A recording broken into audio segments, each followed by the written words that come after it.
रोबोकॉप्टर activity में छात्र helicopter बनाने के बारे में सीखेंगे, जिसमें वो पंखे और मोटर को एक पावर डिस्ट्रीब्यूशन बोर्ड के साथ जोड़ते हैं, जिससे एक हेलीकॉप्टर तैयार हो जाएगा। इस गतिविधि का उद्देश्य मैकेनिकल कंपोनेंट्स कनेक्ट करके रोबोकॉप्टर बनाएं। इलेक्ट्रॉनिक्स कंपोनेंट के मूलभूत सिद्धांतों को समझें। इसका लर्निंग आउटकम्स, सीखने का प्रतिफल क्या रहा। मोटरों को पावर डिस्ट्रीब्यूशन बोर्ड से जोड़ने का ज्ञान प्राप्त करें। यह समझें कि रोबोकॉप्टर में बिजली कैसे वितरित की जाती है। हवा की गति को हेलीकॉप्टर की उड़ान पर इसके प्रभाव से संबंधित बुनियादी अवधारणाओं को समझें। तो आइए समझें इसे बनाने के लिए आवश्यक कंपोनेंट क्या क्या है। सबसे पहले हम स्मॉल सी लेंगे, 2 स्मॉल सी लगेंगे, medium plate, small plate, small bar. उसके बाद हम लेते हैं स्मॉल एल। फिर हम आगे लेंगे 60T गियर।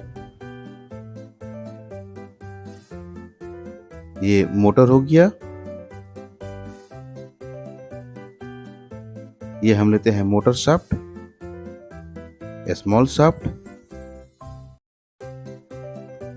और ये हमारा हो गया शाफ्ट लॉकर, कुछ नट बोल्ट। और ये हमारा हो गया power distribution board, remote control. और ये डाटा केबल वायर।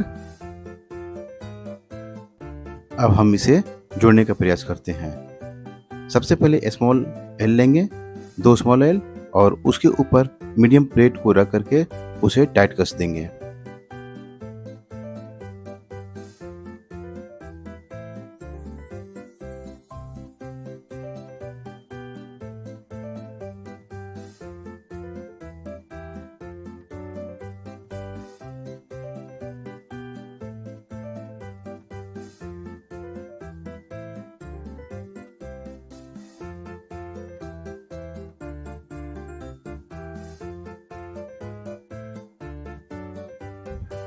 अब हम एक और स्मॉल एल लेंगे और उसे इस प्रकार से कस देंगे।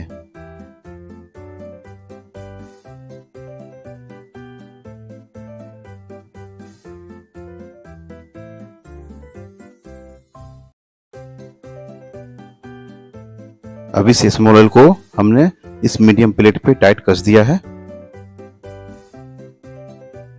इसके ऊपर छोटे वाले प्लेट को हम इस प्रकार टाइट कस देंगे।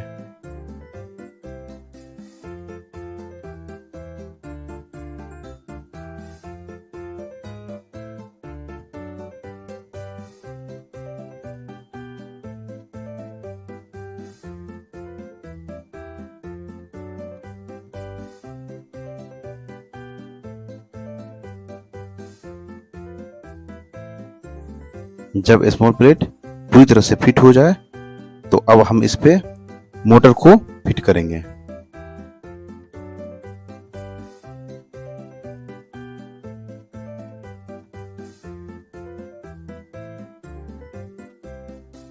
लेकिन मोटर फिट करने से पहले इस मोटर में हम पहले मोटर शाफ्ट को लगाएंगे।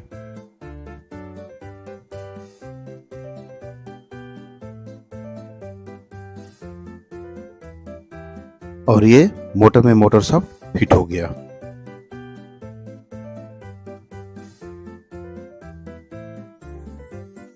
अब इस मोटर को स्मॉल प्लेट के नीचे से इस तरह जैसा दिखाया जा रहा है हम फिट करेंगे।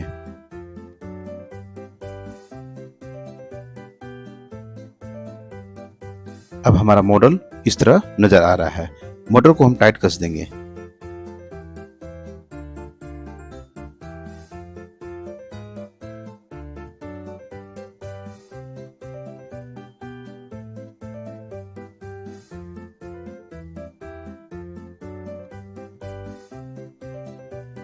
अब इसे अच्छा डिजाइन देने के लिए, एक अच्छा लुक देने के लिए हम 2 स्मॉल सी लेंगे और उसे इस प्रकार जैसा बताया जा रहा है हम उसे कसेंगे।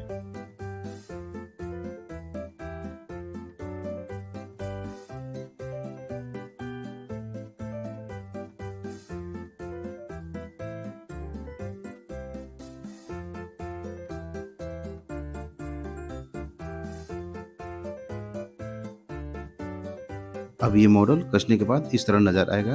अब हम यहाँ जैसे कि आप देख रहे हैं, ये जो दोनों स्मॉल बार हैं, हम इस तरह तिरछा उस पर कस देंगे।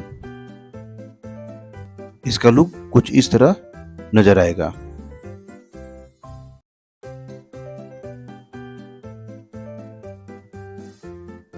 अब हम 60T गियर को लेंगे और उस पे दोनों स्मॉल बार को जैसा बताया जा रहा है इस तरह हम उसे टाइट कस देंगे।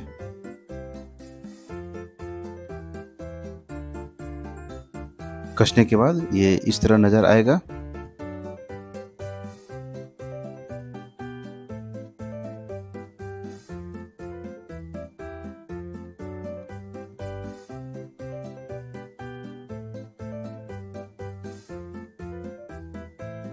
अब इस 60T गियर को मोटर शाफ्ट के ऊपर हम जैसा बताया जा रहा है वहाँ उसे फिट कर देंगे।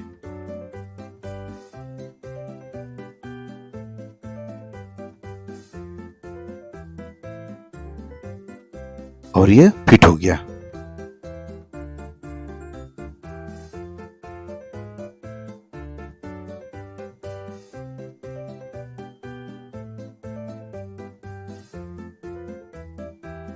अब इसे थोड़ा अच्छा लुक देने के लिए स्मॉल सॉफ्ट और सॉफ्ट लॉकर का प्रयोग करते हुए पीछे स्मॉल बार में हम लगाएंगे, जिससे कि इसका लुक कुछ देखने में इस तरह नज़र आए। ऐसे आप दोनों सॉफ्ट लॉकर को दोनों साइड में लगाएंगे तो कुछ और बेहतर लगेगा दिखने में। अब ये रोबो कॉप्टर बनकर के पूरी तरह से तैयार हो गया है।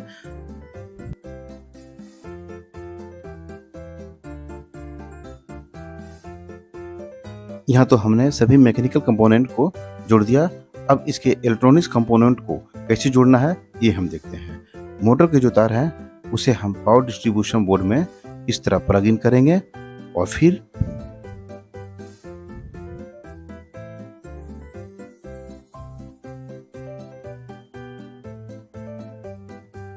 अब हम डाटा केबल को पावर डिस्ट्रीब्यूशन बोर्ड में जोड़ेंगे और इसके दूसरे छोर को रिमोट से जोड़ देंगे।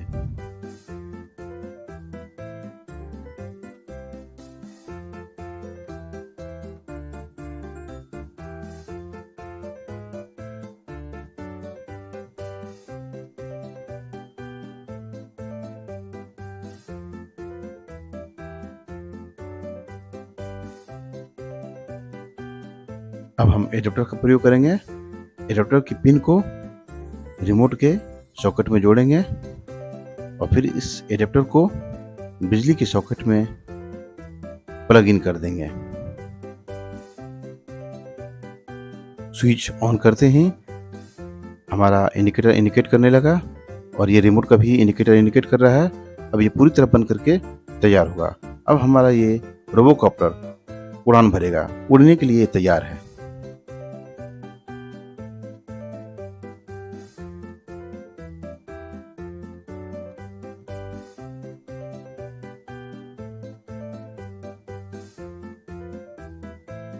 तो यहाँ हमने जो मॉडल बनाया, यहाँ बच्चे ये सीखने का प्रयास करेंगे कि हवा की गति इसे कैसे प्रभावित करती है।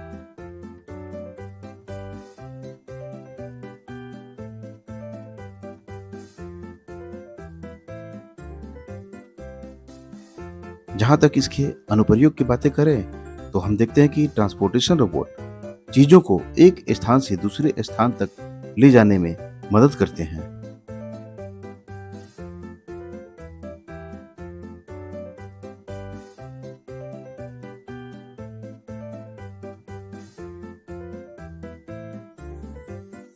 वे परिवहन को आसान बनाने वाले छोटे सहायकों की तरह हो सकते हैं।